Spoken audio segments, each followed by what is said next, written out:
All right. Hello and welcome, everybody, to another episode of Rollin Heavy. I am your host, Big D, joined as always by best friend, brother, the notorious BOF. How are you tonight, my friend? I'm doing good. I'm glad to be here. Glad to be back on the airwaves for our millions and millions of fans. The millions and And millions. millions of the Rollin Heavy fans. The I'm throwing out there, and it's not gonna stick, but the buffet line. we're We're, we're still marinating on this a little bit. I'm gonna let all the millions of fan marinate on that. I got two fans in the park by my house right now. Shout out to Kathy. Shout out to Emily. Thanks for listening, drinking to your gin and tonics. Welcome to the. This is their first episode of them listening to Rollin' Heavy, so I'm pretty sure they're gonna be lifelong fans. So, I mean, if welcome, they're ladies. not if they're not hooked right now, I don't know. I don't know. I'm pretty sure that right there just that sunk it in. Yeah. Like, you know what? Yep. Yep. Hey, first two guests in the buffet are here. Yep. Welcome, ladies. Take your plate. Sit down. There's a whole lot to process. It's gonna be. It's gonna be a It's trip. good. You know, this is a three. I think this is the three-plate episode. Three plate. See, Oh, that's there what. we go. That's why the buffet line's gonna work. So you know, this is gonna be a five-plate episode. So you better sit down, boy. I give that match 5 plates of food right now. Five That's a plate. 5 plater. That's a five-plater right there. All right, it's growing on me a little bit. We'll still That's we'll five see. plater, 10 napkins. That thing is going down. That's five plate, 10 napkins, one trip to the bathroom. That's how good that match was. And then I made room for a 6 plate. Yep. Boom. Welcome. And there you have it. All right, There you have it. So tonight we're talking King and Queen of the Ring results. I thought we were talking about buffets. I mean, we'll get there eventually. Okay, cool. If anybody's listened to our show before, we're taking multiple trips. You know, we're going back. We're gonna sample a little bit of everything, but you'll eventually get the whole buffet. You know what? Pack your lunch, pack your suitcase. You're going on a trip. It's gonna be a journey. Mm-hmm. So we are talking King and Queen of the Ring, the premium live event. They're not pay-per-views anymore. It is the premium live event. Yep. Had a pretty small card, but I mean, I thought it was a pretty awesome show. I think King of the Ring is the Intercontinental Championship of the premium events. That's okay. I mean, that's fair, I suppose. It's a mid card premium event. Let's be honest. It's the top tier mid card event. Is that what you're saying? Yeah. I mean, it's not a main event. It's not like Money in the Bank. I think Money in the Bank is a main card event because that's got a big outcome with Yeah. it. You know. Yeah. I mean, these two too.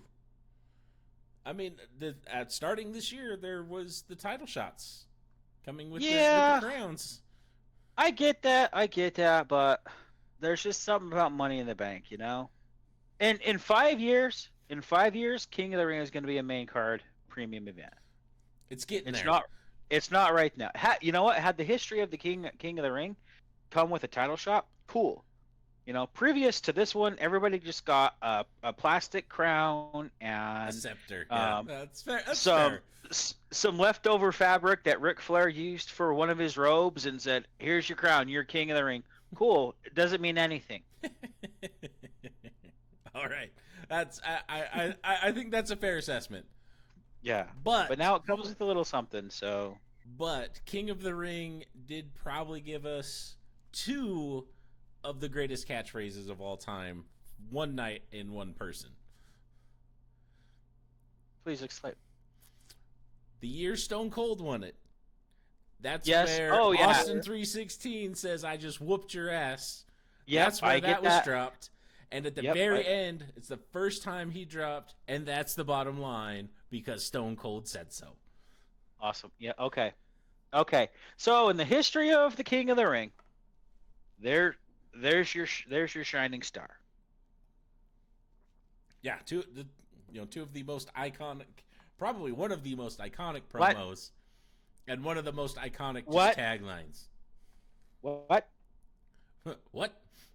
What? All right, so let's jump into our card. So the night started off. There was an hour and a half, 2 hour long pre-show, and Every, everything is everything is the Super Bowl. yes, we got to have the pre-show. You know, just before, just like you pregame before you go to the party. Mm-hmm. You got to have the pre-show. Got to get hyped for the actual thing. At the end of the pre-show, we had a match between Bianca Belair, the EST, and Jade Cargill, putting up their tag team championships against Indy Hartwell and Candice LeRae. And as a tag team, I honestly thought it was Bianca and Jade's best match so far. Jade didn't get a whole lot of ring time, but the move sequences and stuff that she did, she hit pretty clean. Didn't feel as sloppy as some of the previous stuff that they've done. And I don't. Yeah, I think I they're don't know kind what of they coming call to this. their own. Yeah, I don't know what they call this finisher that they have. The weird, like, flippy DDT thing. Yeah, I don't know. I'm not sure if they put a name to that yet. I don't remember them calling it anything, or like the announcers calling it anything. Yeah. But it's now the and it gets flippy the job DDT. done. I'm calling it the flippy DDT. That's Yeah, I think that's a good name. I think they would. I think you should send them a letter. I will. It's like, I think this is what you should call it. Yeah, the flippy DDT. The flippy DDT. Mm-hmm. But I mean, overall, it was fine. There was a reason it was on the pre-show, not in the main card. Yeah, like it was a filler match. I mean, it wasn't even a filler. Like, this was the snack you eat before you go to the buffet. Yeah, that was I'm not intending to eat 5 plates, so I'm gonna eat a little snack before I go. I'm just gonna have. You know what? I'm gonna have some chips and queso before I actually go hit the line, the buffet line, or bread. This is bread. I'm gonna fill up on bread before I go hit the buffet line, so that I don't pig out. This the Texas Roadhouse rolls before you actually get your meal. Yeah, except they're not quite as good. No. This is it. Yeah, it's Olive Garden breadsticks is what this was. Yeah, I can see that. I can see that. Yeah. Like, here you go. I mean, it was fine. I think they benefited from, Indy and Candice playing nice. Yeah. But I mean, and too, it's like Indy and I don't know. I don't know if it's like I look at it as having Jade tag team with Bianca Belair. Obviously, so that's her push right there, right? Mm-hmm. Like she's teaming with, the EST, so she's gonna be something, and we already know she's something. That lady's pretty, like, she's really, really good. Yes. Like strong, athletic, like she has all of the pieces. Yes, she's checking all the boxes. Like, yeah. This is her. She's the number one draft. She's the number one quarterback drafted in the WWE draft, and this is her learning behind the seasoned vet. And Indy Hartwell and Candice. That's just hey, we need some more women tag teams, so let's kind of, while Jade is getting the push, we're gonna pull them up with her just a little bit because they're gonna be in the match with them, and then they're gonna get a little bit of, they're gonna get pulled up a little bit just so that we can have some more female tag team matches. Yeah, I mean, I think it's smart. I think it allows, like we talked about it. I've talked about it since Jade has come into the WWE. Gives her a chance to get in ring time with high profile matches and she doesn't have to do all the work. Yep. Gives her time to practice, gives her time to kind of develop that in-ring chemistry with people and kind of perfect the art. I think as soon as they feel she's ready, she's going to go big. Like, I think she's on, they're on Raw, or right? Yes, they're Raw. Yeah, so then she's going to go straight for whoever the women's champ is at the time, whether it be Liv, whether it be Rhea, whether it be, Becky, whoever. But that's like, she's going to be on a shooting star path to whoever. For sure. Well, and you know what? She can compete with Rhea Ripley as far as strength goes, Yeah, right? like she's not going to get smashed by Rhea. No, no, and that's it. They need someone that is as physically um, capable, I guess is the right term. I don't know.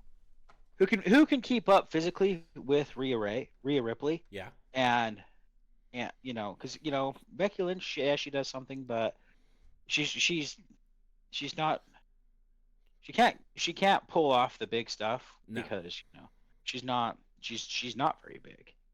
Same thing with like Liv. Liv is like 5'3". Like Yeah, you could they're not pulling the big powerful moves. no Liv Morgan. She's carry-on size for God's sake. So you know I think they need some of these bigger, more athletic women to kind of pull that. I mean, because honestly, if you look back, past the diva phase into when the women's division was actually starting to become something other Yeah. than bra and panties matches and all that other garbage that was back in the Yeah. late Yeah. 90s, early 2000s, when they actually let these women start to wrestle. Like, there were some hardcore matches, like Lita and Trish Stratus and China, and you have a Holly Molly back there, Molly Holly, whatever back, Yeah. like like these ladies could throw it down. And right now it's kind of like, I feel like the women's division is it's a little watered down. You got maybe four that are really, are the four you're going to look at. Liv, Rhea when she comes back, maybe Jade, Bailey, and really on SmackDown, it's Bailey and Nia. Nia? Yeah. Like that. Yeah, But yeah, it's really watered down on SmackDown. yeah. I mean, you have Tiffy Time, but I I mean, I'd don't rather not. not without an attitude adjustment on Tiffy Time takeoff. Naomi, for whatever, as good as she is, I don't think that's going to take off either. No, like I know her coming back at the Rumble was huge and everybody was super excited, but that just hasn't been. I think there's just not much behind her. I don't know. No. So yeah, I think it'll be a good shakeup, and when they do the next draft, maybe they split Bianca and Jade up, and one of them goes over to SmackDown to help that division. What would be great is if was, you know, Raw was the men's division, right? All men, that's the men's division. SmackDown, all women's. Then you get more matches of of you get more men's matches, you get more women's matches. And maybe let's thin out the roster a little bit, for God's sake. Like, maybe there's too many people. And Yeah, I mean that's not incorrect. or maybe revamp the roster. You know what? Maybe some people that are on the roster are just on the roster because their last name is Mysterio, Dom, and they shouldn't be on a roster anymore. And that opens up a spot, for maybe someone, a woman that's in NXT that can, come and do something. Like, I don't know. I don't know. I'm just a dude that talks shit on a podcast. So, Speaking of Dum Dum, let's talk Liv Morgan, Becky Lynch for the women's world title. okay. I mean, honestly, I thought it was a great match. It was a great match. Liv, uh, I guess I don't want to say completed the revenge tour because I don't feel like it's fully done until Rhea comes back and they meet in the ring. Yeah, But it's not done until she beats Rhea in the ring. this is, I guess, step 2. I mean, step Yep. 1, Rhea got hurt. Step 2, she beats Becky for the title. Honestly, I think this is the start of the Liv Morgan revenge tour. Like, this is the start. Like, I'm champion. I fought Becky. I'm the champion now. This is my revenge tour. Bring on all challengers. Yeah, I'm all about it. We talked about it last week. I think Liv is a fantastic heel. Absolutely. And I think she is exactly the catalyst that the Raw Women's Division need without Rhea around. For sure. No, she pulls that Liv Morgan. There's just not a like conniving, manipulative, like she's always got something up her sleeve, kind of. Added that's Liv, and she plays that to a T. Like she is so good being the Liv Morgan character. Yeah, Like so good at that. And and I think she is the catalyst. I think she's the catalyst to shake up the women's division on the in the Raw brand. And I think she's the catalyst to mix things up with the old Judgment Day. yeah, as we saw on Raw this week. Yep. Um, And on yeah, was it this Monday when she walked lips with good old Dum Dum Dum. Dum Dum Dum. Yep, that was on Raw, and she was talking to JD at some point too, and Damien's not happy. No. Um, but the match itself between Liv and Becky was great. It was really entertaining, a lot of back and forth. The end, Becky has the disarmor locked in. Mm-hmm. Dom shows up and ruins it all, essentially. Mm-hmm. Becky lets it go. He shows up, throws a chair in the ring, distracts the ref, and then she gets DDT'd on the chair, and then Oblivion to end it. Yeah. And honestly, I thought it was a perfect end. I It was Big Dum Dum, or I can't even call him Big. It was Dum Dum doing dumb things. He had no reason to be in Saudi. He had no reason to be there, but he shows up and it just ruins it all. Yep. It was perfect, and then Liv finally won. And on Liv had to win. Let's be like she had to. Like having Becky Lynch win does nothing for, and now you're either at square one with a new storyline with somebody else, or you're gonna really start jumping the shark on some storyline that's gonna get stale real quick. You know? Especially without Rhea being in the picture. So now with Liv winning it on Sunday at King of the Ring because of Dom, and now her winning in the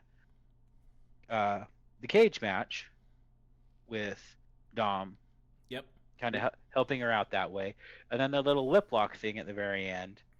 It opens up a lot of things. Like, did Dom really do it? Was Dom really helping Becky, or was he helping, or was he trying to make it look like he helped Becky, but Liv knew it was going to go on the entire time? Because he didn't push off when Liv kissed him. He didn't push off. No, but he's attracted to that big bitch energy, though. I mean, yeah, but still, he doesn't have his mommy. It doesn't matter, dude. Like she's been gone for months now. Here's the thing, like if that was, I would have been like, hey, nope, nope, I got mommy waiting on me. So, like, I think he might be in it. Like, I think You're. him and Liv. I think you're giving him way too much credit. I way, am. way too. I am. You're way too much credit. I am because I don't know. He's got that greasy mullet, 70s porn stash mustache happening. I think that's kind of what everybody is into right now. Is that kind of? I don't think anybody's into that. I think that's the kid's style now. But I'm a boomer, so what do I know? I don't know. Yeah, I don't know. he, But yeah, he's big dumb Dom for a reason. but I think going back to that, I think with Liv winning the match, that's what needed to happen because now that really opens the door for the Rhea return, and it really is a time bomb in the Judgment Day to when that place just blows up. I honestly think that when Rhea comes back, her and Damian say, Yep. we're out. And then it's Carlito, Dom, JD, and Finn Balor. And honestly, I think Finn Balor says peace out too. Yeah, Finn goes with Damien. As Damien goes, Finn's going to go. Yeah. I don't think he goes off on his own or he sticks with Carlito and Dom and JD. No, and then you have Carlito, Dom, and JD. And then guess what that opens the door for? What? A battle with the LWO and Dom and Ray and here's a story we haven't seen 100 times before. But like we were talking off the air earlier, that does open the door for Ray to do what he wants to do, and that's hand off his mask to Dom. Yeah, like it opens up that storyline. I don't know if it'll go that way, but I mean, it's a possible. It'd be you'd have to really. That's a big face turn right there. It's a huge face turn, and if they could pull it off, great. Yeah, but yeah, I don't know. Yeah, because Dom is more than disliked. That dude is despised. Like, Oh, and if yeah. that's what he's going for, good. He's playing that Dom Mysterio character, right? Because, like, he is just. Most people want him out of the WWE. Like, you are so despised, people want you out of the WWE. If that's your angle, you are running it well, my friend. Yeah, and honestly, I hope Finn, Damien, and Rhea split off and do their own thing. Like, if they still remain the Judgment Day, like, that's fine. But yeah, I could do without JD and Dom and Carlito. Well, they don't need it. Like, bring back R-Truth. My favorite recent Judgment Day moments are with R-Truth, just trying to be a part of the team. Yeah, bring him back. We need more. We need more R-Truth. All right, so Liv Morgan, Becky Lynch, pretty good match. Liv wins. Liv's going to, I think, carry the torch for the women's division for the next little while until Rhea comes back. And then we'll obviously have the setup between those two and whatever happens with the Judgment Day. Yeah, I say it was a 3-plate match. 3-plate match? It was a 3-plate match. I think I'd probably agree with that. All right. Next match after that was the triple threat between Sami Zayn, Chad Gable, and Bronson Reed for the Intercontinental title. This is one that we both got wrong. You had I was so close. I was so close with my prediction. You had Chad Gable pinning Sami Zayn at 23 minutes. I was really close. I mean, no. He pinned him once. He did, but it didn't count. He pinned him probably at pretty close to 23 minutes. I never said he was going to win. I just said he would pin him. So I think my prediction was right. Mostly. Or not even close. It is mostly right. I mean, I picked Bronson Reed, and I think I was probably the only person in the universe that picked Bronson Reed. Yeah, like we were talking, Bronson. The only reason for Bronson Reed to be in that match was to make it a triple threat, so that no DQ, to make it a no non-disqualification match. Yeah, I mean, he brought some elements to it as well. He brought no. I mean, he's not just gonna be some dude that sits on the turnbuckle and says, "Okay, now it's no DQ, so you do your thing." Like he was gonna participate, and he probably had some of the better highlights of the match. That's for sure. Yeah, I But I will say that going into the match with Bronson Reed, before I didn't really care about him one way or another. I didn't like him. I didn't hate him. He was just big Bronson Reed. Um, but after that match, I kind of like him a little bit. Like that was a super fun match, and some of the stuff that he pulled off was pretty awesome. yeah, Uh, a dude his size is not supposed to do half of the things that he does. yeah, like I gained a ton more respect for his in ring ability after that match, Mm-hmm. because they hadn't really shown a whole lot of that. I think he's got the moonsault off the top of the rope, the tsunami. I think that's his finishing move. Mm-hmm. Which is one impressive that a 330-pound man can do that. Yep. But Ivar also does that. So it's not something super unique, but just a lot of the stuff that he did throughout the match was pretty good. He wasn't just cannon fodder essentially, No. which Yeah. we And kind of thought going into. It was like, what the hell is he doing here? Like, why Bronson Reed? It's why like this something's dude? gonna happen, and he's just gonna be sitting on the outside of the ring. Yep. He's gonna get kicked, and then he's gonna stay on the outside of the ring, and you know, shrivel up and die, and then it's the Sami Zayn Chad Gable show. But no, he was like same thing. I'm impressed with the dude, and like some of the stuff he does isn't unique, but when you're that big, it's impressive. Oh yeah, it's impressive as hell. Um, do we need to talk about the double stacked? I think F5 or whatever the heck it was, where he had Yeah, both Sammy and Chad on his shoulders, on his shoulders. Yeah, and I you and I mean, both were just like, "Damn, that's pretty impressive right there."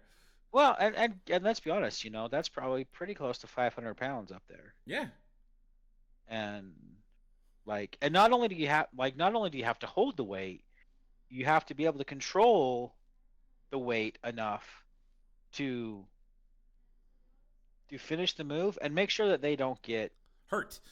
Yeah, hurt or destroyed to as do they. it right. Yeah, if you do it wrong, somebody's never walking again. But yeah, that was impressive. Same thing with the triple or the double, I guess, German suplex. But I think that was Chad Gable that pulled that off, wasn't it? Yeah, Chad Gable did it with Sami Zayn at the end of that end of that one. Yeah. We both had a reaction when Sammy was going up. It's The like look on his face, he sold it on his way because I think he really thought he was going to die. he's like, well, there goes my life. It was cool. Yeah, oh shit. Oh shit, I'm dying. When is the mat? When do I feel the mat? When do I feel the mat? Because that was a long ride. Yeah, that's. I've never seen anybody go coast to coast on a German suplex. Nope, but yeah, it was again. It was honestly that match was probably one of the more entertaining matches of the night. Yeah, it blew my expectations out of the water for what I thought it was going to be. Mm-hmm. We got the Otis interference that we thought we were going to get. Mm-hmm. It went the opposite way that I thought it was going to go. Otis, takes out Bronson, and then Chad's ordering him to take out Sammy. He doesn't want to do it, and then he finally goes. Sammy ducks. He takes out Chad. Then Sammy ends up meeting Bronson Reed. in the ring, hits him with the Blue Thunder Bomb, which again is impressive for Sammy to do that onto Bronson Reed. And then, gets the pin for the win.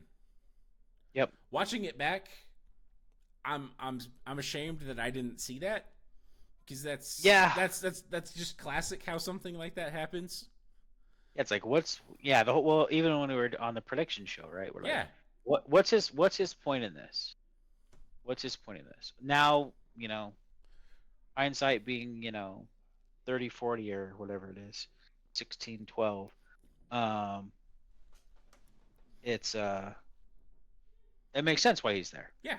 To set up that alpha academy, start putting cracks in that foundation. Yeah, and that's exactly what needs to happen, because if the Alpha Academy doesn't exist anymore, I think we'll both be happy.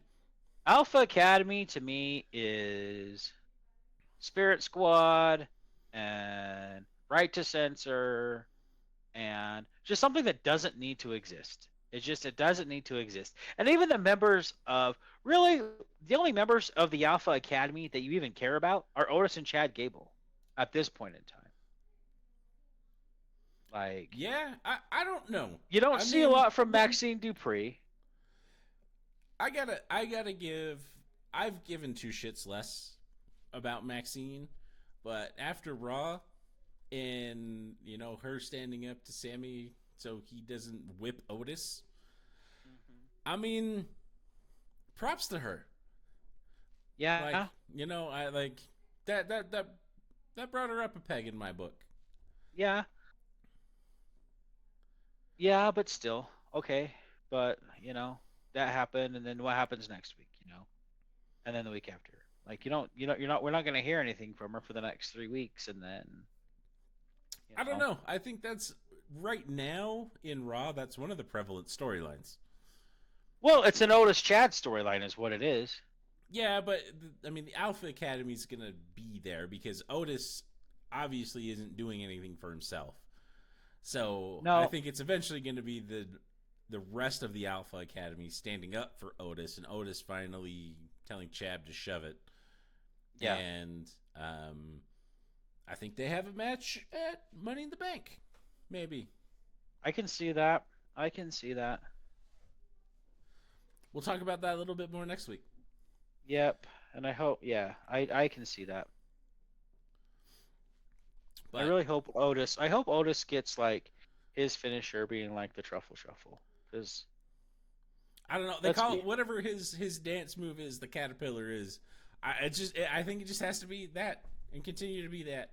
Yeah, Otis is one of my favorite guys. Yeah, I like Otis when he gets going and just starts dancing around. Like he's just fun to watch. I relate so much to Otis that I like the dude. Yeah, I do too. I can do no wrong in my book right now. Yeah, I still am a big dude, but I used to be a big, really strong dude, and awkward as hell. And I relate to Otis. I'm attempting to grow out the beard right now, as you noticed probably last weekend. It's starting to get a little bit bushy. I'm not quite there yet, but that was the only thing that was missing. I was big, I was strong, I was a little bit awkward, just didn't have the beard. So I relate to Otis. Yeah, I relate to him. I mean, and I have some pretty wicked white guy dance moves. Like, I'm envious of the caterpillar. Yeah, I am. I can't pull that off. I could probably do the caterpillar, not very well, but I think I could do the caterpillar. But tell you what, I can bite a lip and I can count to 3 when I'm dancing, like the best of them. All right then. It's my white guy dance right there. Bite that bottom lip and just whatever happens is going to happen, and it's not going to be great. Except Otis's is great. Yeah, Otis's is great. Like that's why he's on another level. Yeah, I wish I could be on Otis's level. Me Guy can too. dream. I do too. A guy can dream. I just need to get sweatier and balder and more mullety, and then I can be an Otis. I can be the Wish version of Otis. There you go. And Otis, if you're listening, if this ever makes it your way, you are welcome to the buffet anytime, my friend. Otis, baby, you got a VIP right next to the buffet. And we will let you Yeah. caterpillar all the way down. Yep. Yep. Otis, there's always a table at the buffet for you. You get the chef's table at the You do. buffet. Mm-hmm. We'll give you the off menu items too. There you go. Open invitation anytime. Anytime. We'll hook you up. But overall, triple threat match, way more entertaining than I thought it was going to be. Mm-hmm. I really enjoyed it. What? How many plates you take into that buffet? I give that one 4 plates and 2 frozen yogurts. All right, I have to agree with you on that one. Yep. All right, then the next up of the card, we had the first of the finals. We had Nia Jax versus Lyra Valkyria in the finals of the Queen of the Ring. And from start to finish, they kind of build this as the David versus Goliath, and Nia's huge and strong, and she's just gonna throw Lyra around, and that's kind of what happened. Yep. She threw Lyra around and kind of beat up on her. Then Lyra came fighting back, and eventually Nia won. Shocker. I mean, we both predicted it to happen. It was the only realistic outcome of that match. Yep. It did, however, give me my first oh damn, somebody died moment. Mm-hmm. Yeah. At the very end, Lyra was trying to powerbomb Nia off of the top rope. Nia stopped it and hit an annihilator, and I'm pretty sure I saw Lyra's soul leave her body. Absolutely. Uh, Yeah. You know those squishy balls that have a face on them, and then when you squeeze it, their eyes pop out. yeah. That was Valkyria. Yeah. We were both yeah. she's dead. She's I dead. am. I'm pretty sure if you were to have a mic close to her, she sounded like a squeaky toy. I think she sounded like the first time we practiced Neon Belly. Yeah. Yeah, yeah. That girl, she's 3 inches taller, but she is 6 inches skinnier. Yeah, thinner. She's gonna need some new pants. She's got a divot. She's got a divot where her chest cavity is supposed to be. There's a big divot right there. Yeah, and if you haven't seen it and you didn't see the match, go look it up. Just if you don't watch the rest of the match, fine. You're not missing a whole lot as far as the match goes, but at least watch that finish. Yeah, I'm pretty sure she pooped her liver out. Yeah, and all of the rest of her insides. Yeah, maybe that's why she hasn't been back, because they're putting her stuff. They're putting her back. It was a Humpty Dumpty moment, and they're just putting her back together right now. Yeah, except they have to put the pieces back inside. Yeah, it's we're gonna figure this out. They scrambled her egg inside the shell. Well, you'll be fine. You'll be fine. You're a little poached, but you know what? You're gonna be cool. It's fine. Just put a little icy hot on it. Yeah. Just put some Windex on there. You'll be fine. Be all right.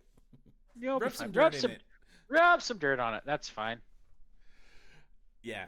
So I mean, overall, it was the only thing that really could happen. Yeah, and I think honestly, this is the step one that I think Nia is the next champion. You think?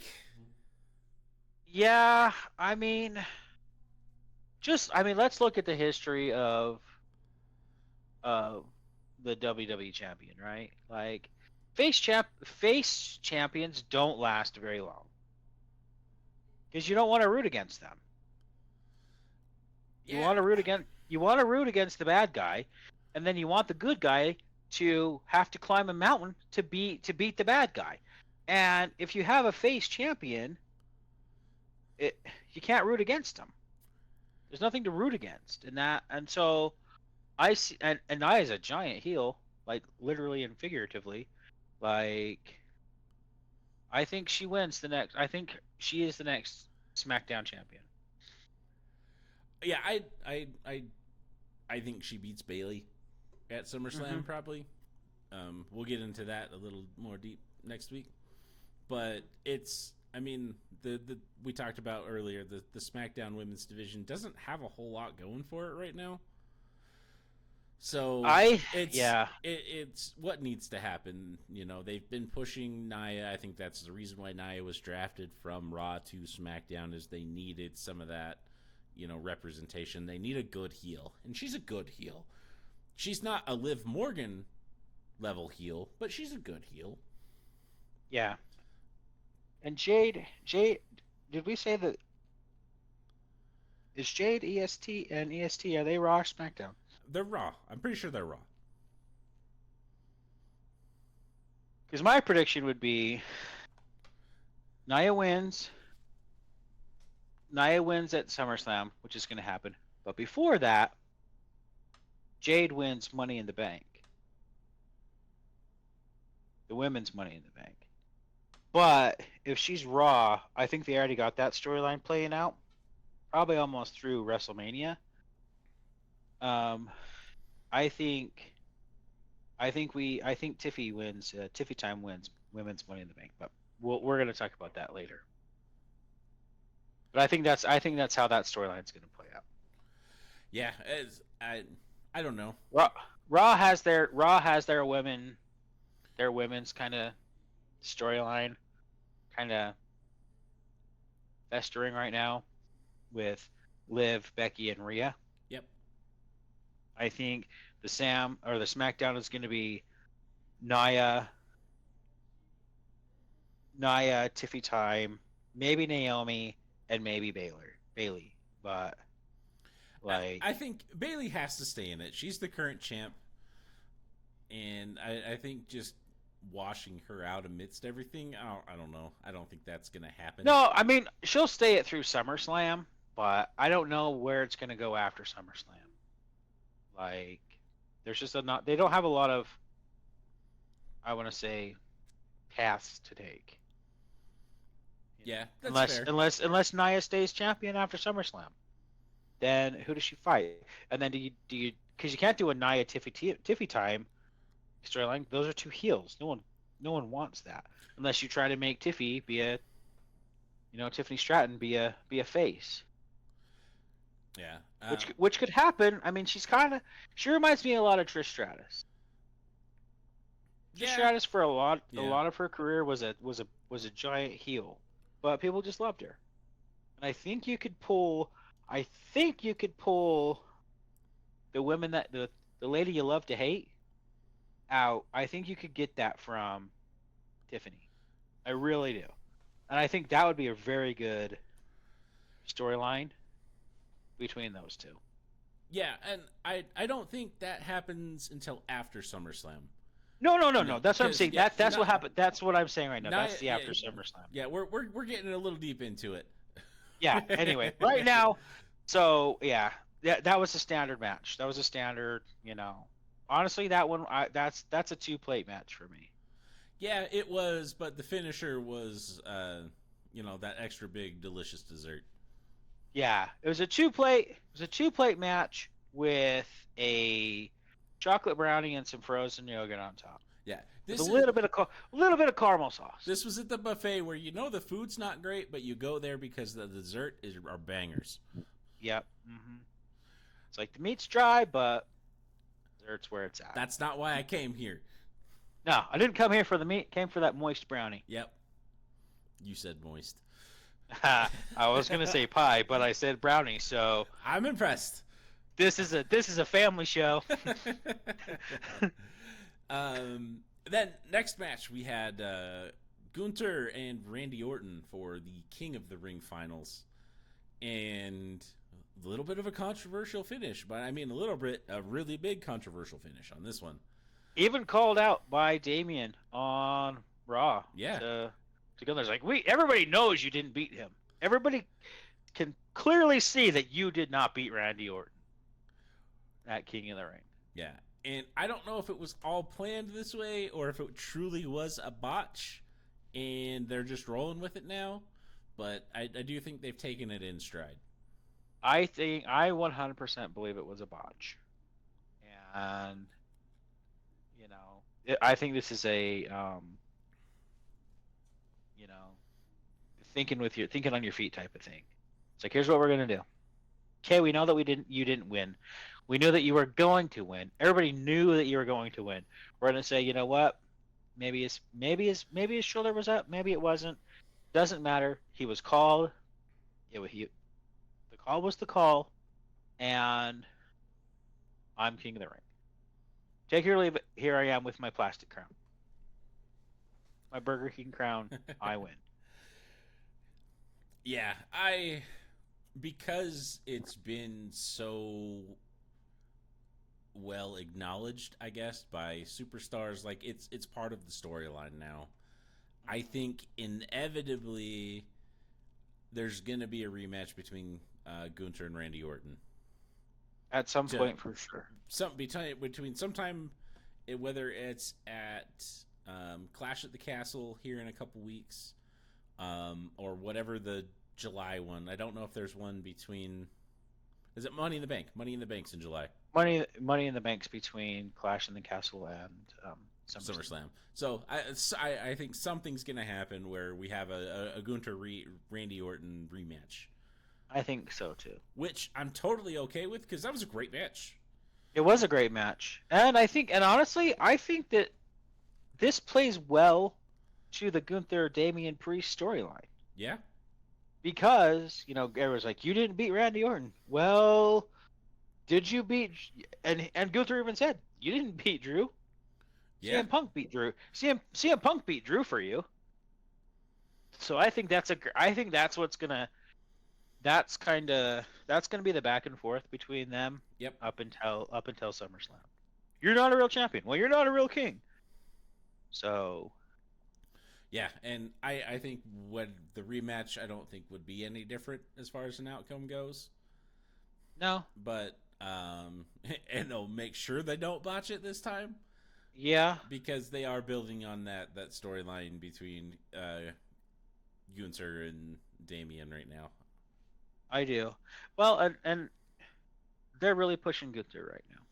Yeah, that's why I said this is one of this is the other one. This is the one I got right and you got wrong, and it hurt me that I got this one right because I wanted Randy Orton to win, but I picked Gunter just because they're pushing him super hard right now. They are, and like I said, like I want Randy Orton to win. So my prediction was I want Randy. Mine was a pick from the heart, not a pick from the head. Um, I wanted Randy Orton to win. I did. I knew logically it made more sense for Gunther to win. Yep, And here's the thing, and with the Damian Priest Gunther storyline, Gunther's the bad guy, and he is. we talked about him doing a face turn with Damian Priest.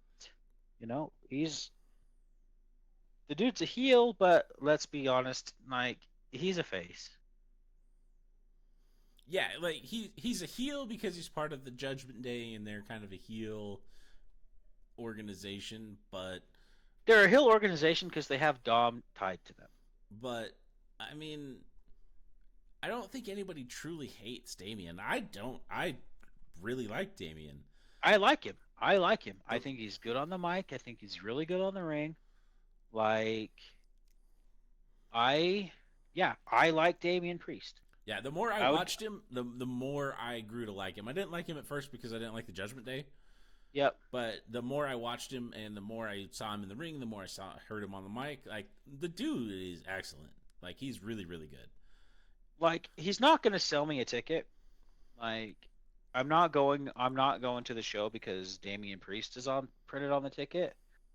But when I look, I'm like, oh, cool. Yeah, that's a good match. I'm looking forward to. I'll look forward to that match. Mm-hmm. If it's Damian Priest versus X and X. I don't like. Oh, that's cool. I'd be good to see that guy live.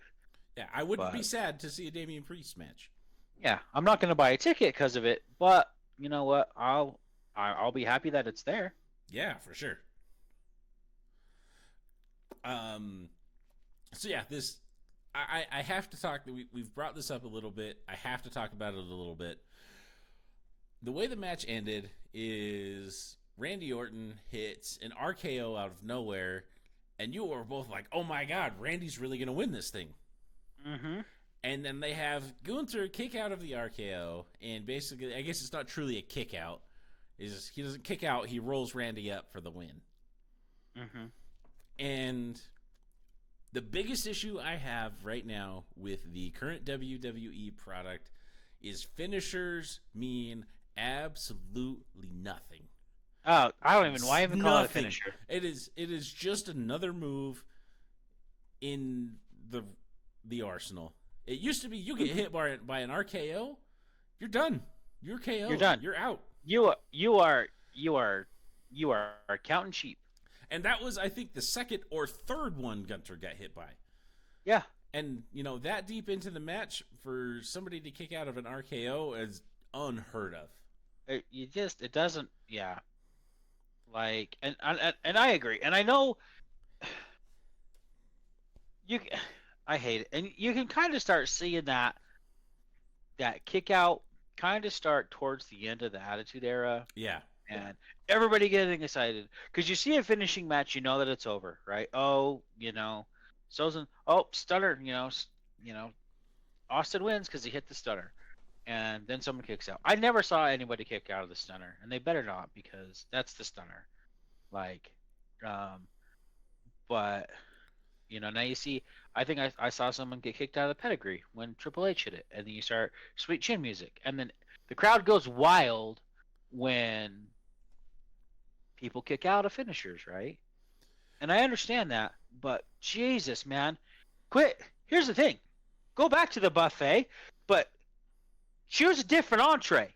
Like, quit going to that damn entree because you know what? That gets old quick. Yeah. That gets old quick. And no finishing move is sacred, right? Nope. Like, we've got Razor's Edge, for hell's sakes. We've got, there's super kicks. I'm not going to call anything a Sweet Chin music unless they're warming up the band and doing the whole bit. Otherwise, it's just a super kick. I wish finishing moves were like professional numbers, and they got retired, and no one can use them. Nobody should use the Razor's Edge because Scott Hall is no longer with us. That should be retired. That should be He's in the Hall of Fame. He has left this world. Let's leave the Razor's Edge alone. Yeah, that one's done. You know what? Let's hang it up. You know what? Let's hang it up. You know what? We're no longer gonna be. We're no longer gonna hear AO from the bad guy. We're no longer gonna see the Razor's Edge. Let's mourn the loss. Let's let that be it. Yeah. Let it be the legend that it is. And it's the 619. Like someone tried to do the 619 on Raw and botched it completely. I'm like, who is this guy? It was Dominic Mysterio. Oh, shocker. Yeah. But yeah, don't do that. Don't do that. That's your dad's move, and you dislike your dad. You know what? Don't copy him. It's slow. It doesn't look good. Just don't do it. You can't move like Ray. You're not Ray. Do the 916, which is where you run and then you just fall out of the ring and break your neck. Do that. You do the 911. Yeah, you do a 911, and that's your move, dude. Yeah. So I have to bring it up. I hate that nothing is sacred anymore. Like it used to be, you like those big moves came out, like, and you knew it was over, and it was at the very like the pinnacle, the apex of the match. It was the crescendo. Mm-hmm. Shawn Michaels hits a sweet chin music out of nowhere. RKO comes out, and you knew a tombstone comes out. 20 minutes into a match, Mm-hmm. it's done. You're over. You're done. It wasn't unless it was in one of those like top tier WrestleMania moments where something like that happens. Like I think in WrestleMania 17, The Rock kicked out of a stunner, and Stone Cold kicked out of a rock bottom, and like they built that moment up to the end, and then whoever hit that finishing move last won. Like there wasn't Yeah. two of them, there wasn't three of them, or there wasn't three of them, there wasn't four of them, there weren't five of them. They did it tastefully, and then during your regular Raws and SmackDown, nobody's kicking out of those moves. People are kicking out of those moves on the regular shows. Like it's not even something that's reserved for the premium events and the pay-per-view type stuff. Like it's happening all the time. Like, come on, Yeah. man, just bring it back. Let a finishing move be a true finisher. And if people are gonna kick out, make it mean something in a big moment. Don't hit Yeah. four of them to put somebody down. This is my finisher. No, it's not. This is your right now, and like I don't call them. I don't. Nobody has a finisher. Maybe people have signature moves, but there's They're no not finishers. finishers. There's no one has a finisher. Yeah, my Because everything's getting kicked out. Everybody's kicking out of everything. Yep.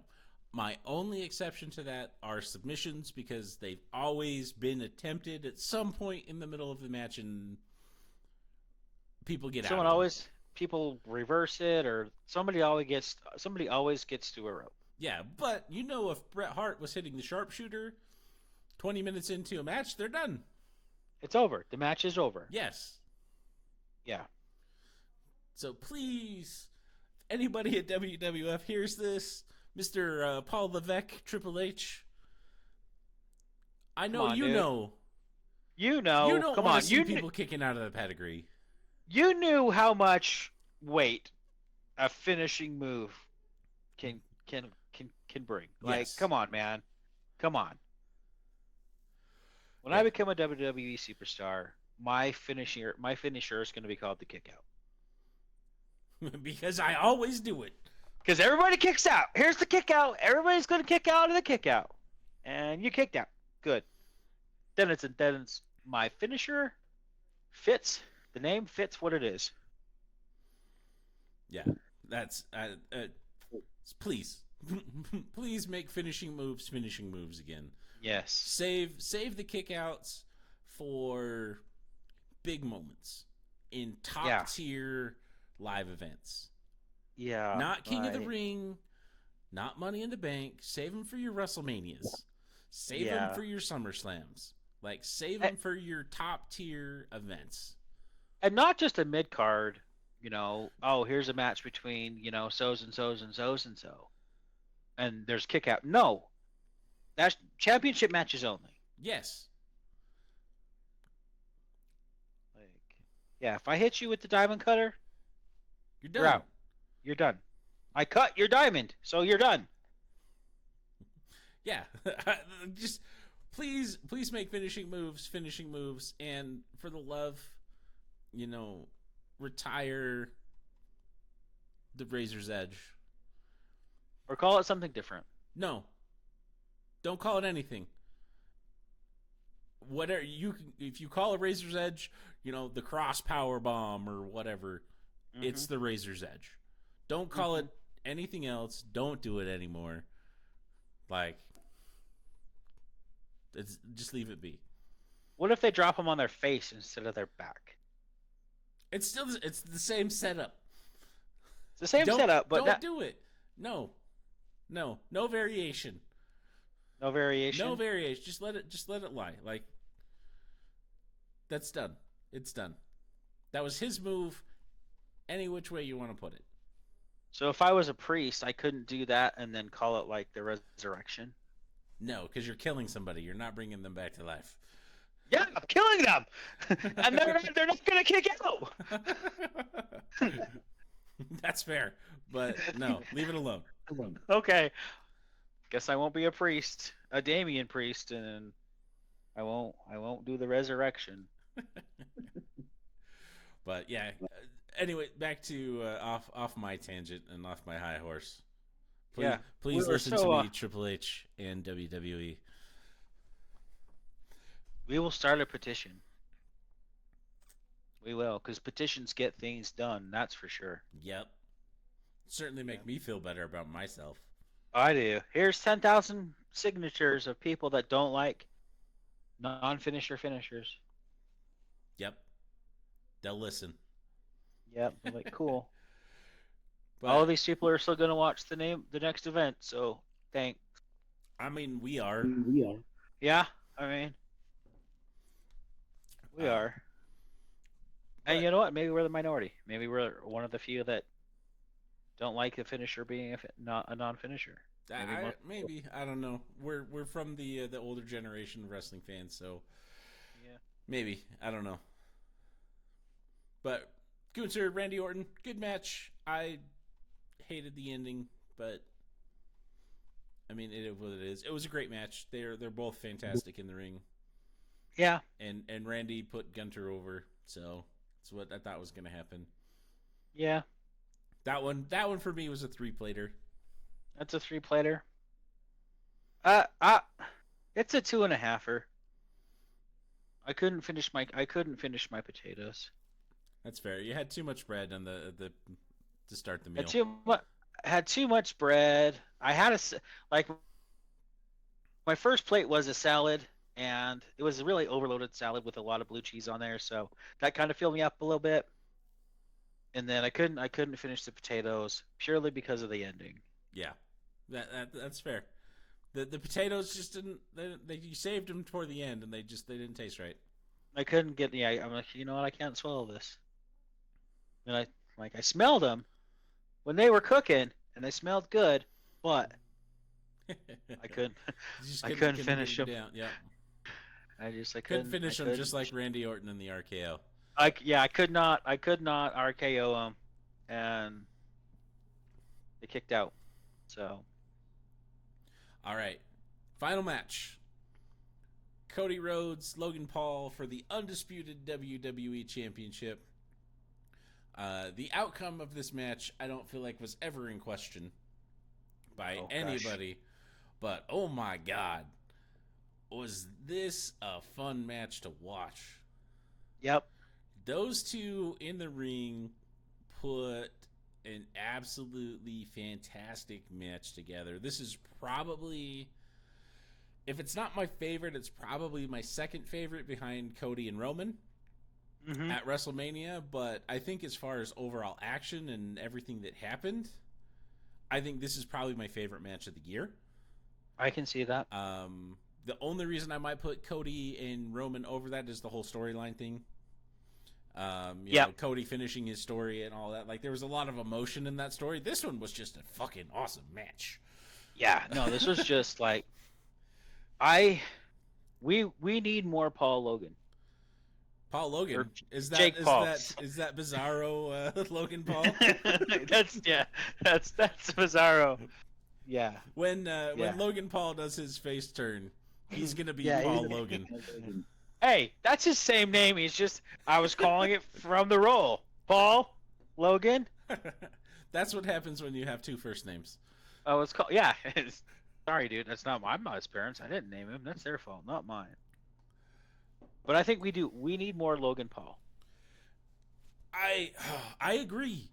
As much as I don't like the guy. Oh God, no! I don't like his personality. I don't like him on YouTube. I just don't like his personality. I don't like the cockiness, but it makes for a fantastic heel. Mm-hmm. I love to hate the guy. That's why we need more of him. And he is so good to be that heel. Cody Rhodes needed a heel. And with Roman Reigns being gone, he needed somebody. And the whole, like, we were looking at, okay, which person from the bloodline is going to step up to be kind of Cody Rhodes' next, nemesis, Yeah. and it's obviously not going to be the bloodline because they're kind of running their own thing, and they're not really in a championship type of storyline. So Cody Rhodes needed somebody, and Logan Paul checks all of those boxes.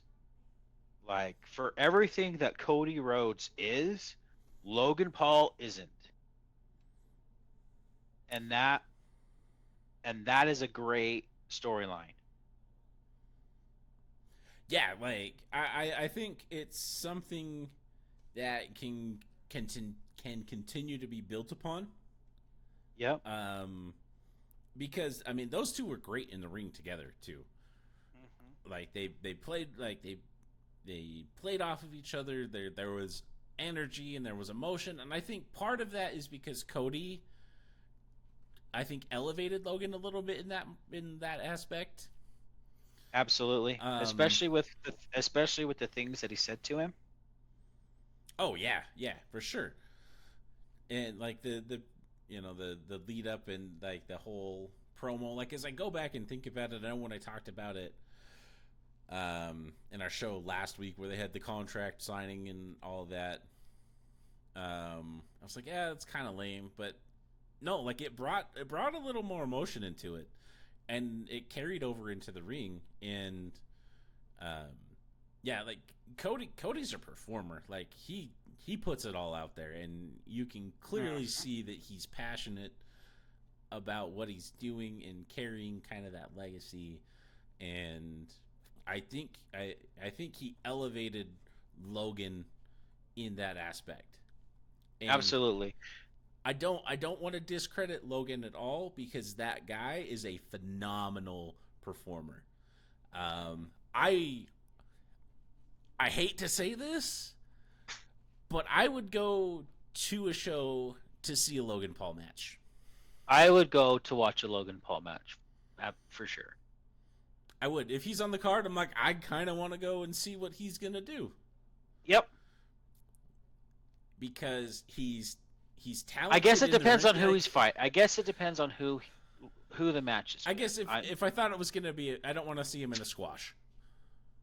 No.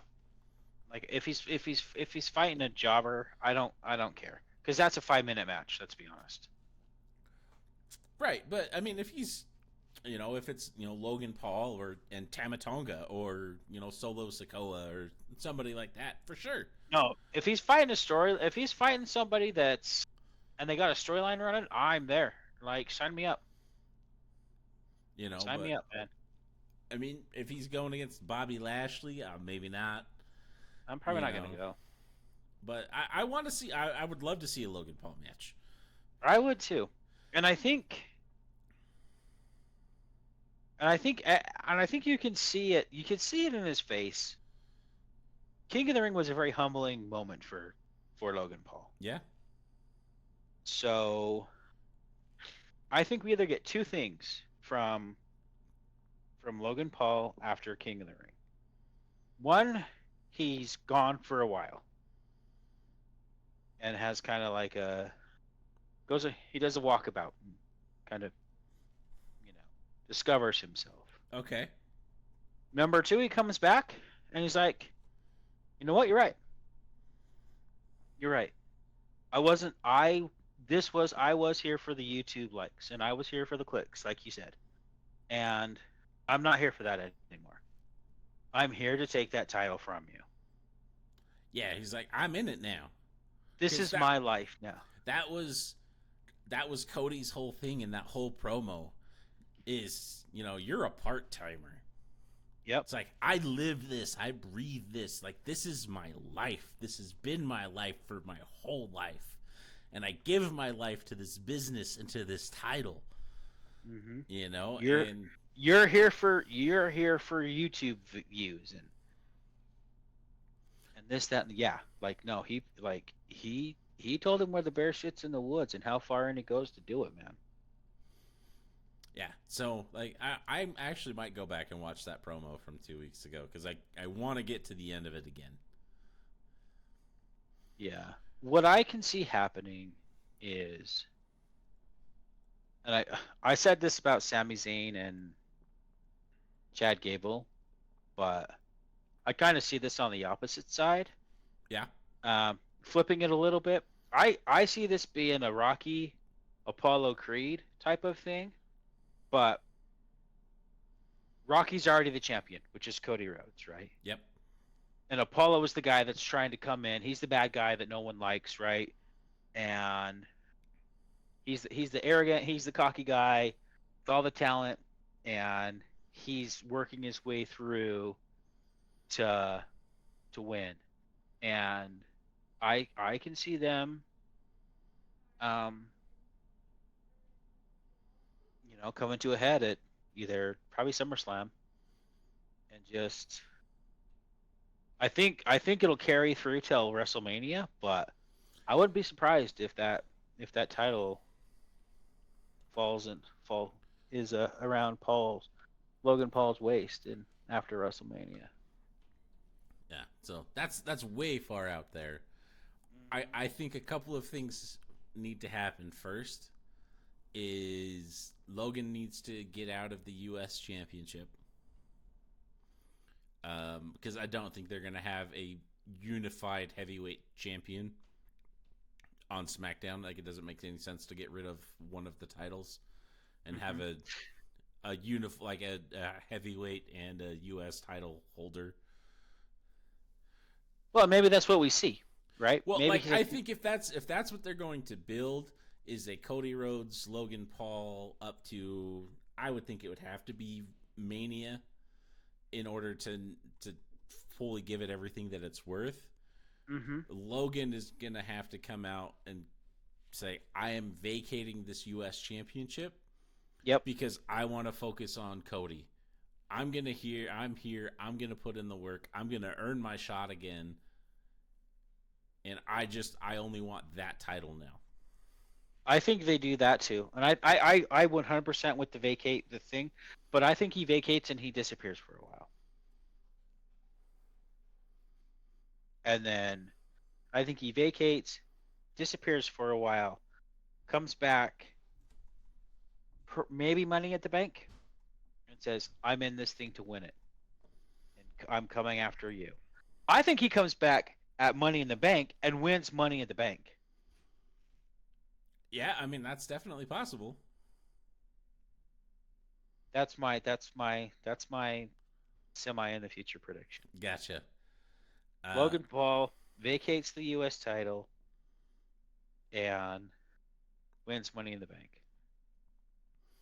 Yeah, there you go. But a couple of my favorite moments from their match last Saturday is one where Logan caught the 24 karat punch, and it was like, I'm Logan Paul, bitch.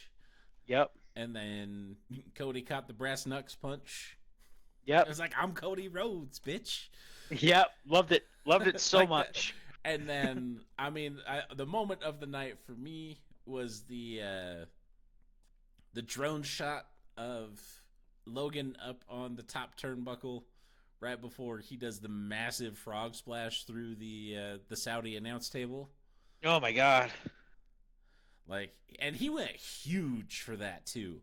Like, he didn't just kind of jump off. Like, he had some height, he had some elevation. Like, it was a cool shot, which I learned later on. Like, that was all his idea, was to do the 360 drone shot as he, jumped off the turnbuckle.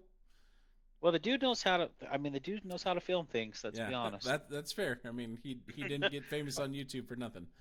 Yeah, he's not just some podcast guy. Like, dude knows what he's talking about. But that moment in the match, like, I mean, it got my kid off of the couch and be like, "Oh my god, that was the coolest thing I've ever seen." Yeah. And who had zero interest in the whole show, but even he after that match was like, that was really cool. That was a great Great shot, great move. Yeah. He's got Shane O'Mac hops, is what he's got. I don't think Shane O'Mac's got anything on him. What? That's a different conversation for a different day. Shane O'Mac barely made it coast to coast. I'm pretty sure he could go coast to coast no problem. Shane O'Mac, he made it coast to He barely. Barely. I'm impressed that he made it. You put Shane O'Mac on this giant pedestal, which I don't think he belongs on. What? Because he's a nerdy white dude like you are. And I think you're elevating Shane O'Mac too high. I don't think so. That's it. We can have that conversation another day, but yeah. I think Shane O'Mac You've got Shane O'Mac on a much higher pedestal than he needs to be. No, he's where he should be. I put Shane O'Mac. He's on the pedestal because he's the dude that did not have to do any of the things that he did. Purely for the respect of the fans and the respect of the guys that were in the WWE organization. That's what he did that stuff for, and that carries a ton of weight with me. Like, that's a dude that he doesn't have to do any of that shit. He doesn't have to go off of the Hell in the Cell. He doesn't have to jump off of these scaffoldings into, through cables and stuff like that. The dude doesn't have to do that, but he does for the entertainment of the fans and the respect of the other wrestlers. So I think where I put Shane O is that's what puts him there. I mean, Logan Paul is a better athlete and can jump better and probably can do coast to coast. He could probably jump over both the turnbuckles, honestly, if he really tried. Like, but yeah, Shane O'Mac's on my pedestal because of those reasons. Yeah, and don't get me wrong, I've got mad respect for everything Shane O'Mac has done. I can't put him on quite the pedestal that you do. But gotcha. I respect your opinion for why. Gotcha. I can go that far. That's all I need. I'm not trying to change your mind, but that's why he's there for me. But for me, Cody Rhodes, Logan Paul at King of the Ring, match of the year for me. Best. I want more Cody Rhodes, Logan Paul matches. I do too. 100%. Yep. Yeah. Those two. Not like you said that Cody Rhodes brought a lot out of Logan Paul. I think a lot. Logan Paul brought a lot out of Cody Rhodes too. Yeah, like the whole match was just elevated. Like whatever. Yeah. They both did a fantastic, phenomenal job. Oh yeah. And it was the perfect end to a really a pretty decent card. Like there wasn't anything that really sucked. I had some issues with some of the results and how some of the things went down, but overall, like all of the matches were fairly entertaining. Yeah. And I know we enjoyed ourselves. Had ourselves a nice little barbecue and some beers, and yeah, it was a great time. I think we're going to do it again for Clash here in 2 weeks, 3 weeks. We'll do it again for Clash. And it's 2 weeks. It's actually 2 weeks away. It's Clash. It's crazy. Nice. That's coming up fast. Yeah, it'll be another, mid card, Intercontinental Champion, U.S. Champion, premium event. So, but yeah, it was fun, and Cody Rhodes, Logan Paul, for me, match of the year. As far as just the pure match of it goes, not talking moments, not talking anything like that, but just pure match of the year for me so far. Yeah, it was in a 4-plate event. It was a 5-plate prime rib match. This was your top end Vegas buffet. This wasn't the 99-cent one. This was like a $3 one. This is the one you're paying per plate. You don't pay to get in. You pay per plate of food. This is the buffet you have to be invited to. Yeah. And you still went back for 5 plates. I did 5 plates. This was a New York Steaks king crab buffet, There you go. and I was 5 plates of that, Yeah.